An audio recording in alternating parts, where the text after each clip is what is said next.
Hello, today's topic is DDT. DDT has created quite a bit of controversy since its first discovery in 1943. Its use as a popular insecticide launched a huge health debate within the community. Concerns regarding DDT stem from its persistence in the environment and the body. Since DDT is highly hydrophobic, it accumulates in fat cells throughout the human body. Let's take a closer look at what DDT is and how it works. DDT stands for dichloro-diphenyl trichloroethane. It was a pesticide used to prevent the spread of malaria, typhus, and other insect-borne human diseases. To better understand DDT, let's make a simple analogy. In this comparison, the sodium ion channels in the neurons resemble a door being protected by guards. Much like a door, the sodium ion channels allow only specific impulses to enter. In insects, DDT incapacitates these guards, leaving the sodium ion channels wide open, thus allowing impulses to run through. This overfiring of the neurons causes spasming and eventually death for the insects. Now, let's talk a little bit about resistance. The extensive use of DDT led to widespread resistance. Insects and all other animals use an enzyme called cytochrome P450 to break down DDT. P450 enzymes break down DDT into its non-reactive metabolite, DDE.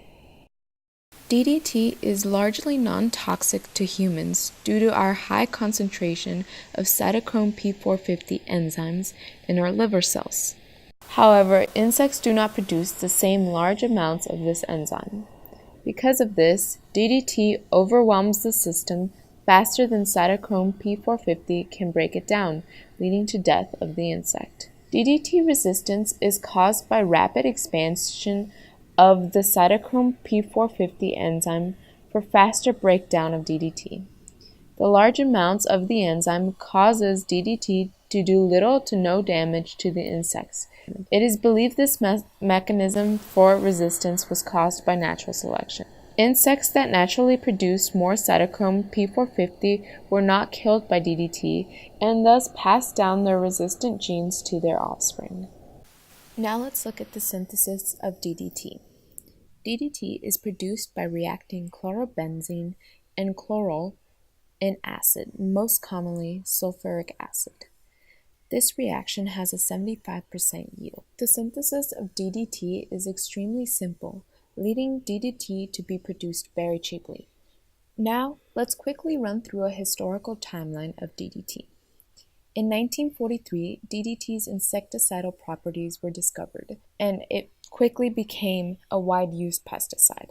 Throughout the 1950s, resistance began to grow. In 1962, Rachel Carson released Silent Spring, criticizing the use of DDT.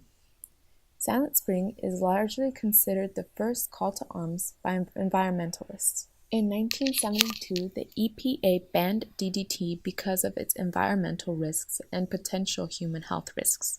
In 1986, the EPA classified DDT as a B2 carcinogen.